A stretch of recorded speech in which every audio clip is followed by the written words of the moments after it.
Hello, Shawn from the AV King here. We've just finished a nice little install.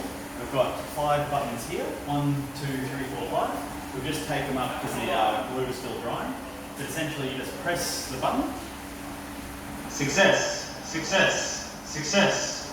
So yeah, we've got 2 speakers, 1, 2.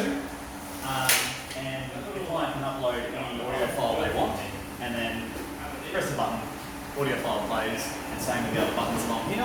If you come into this room, we'll show you where the rack is.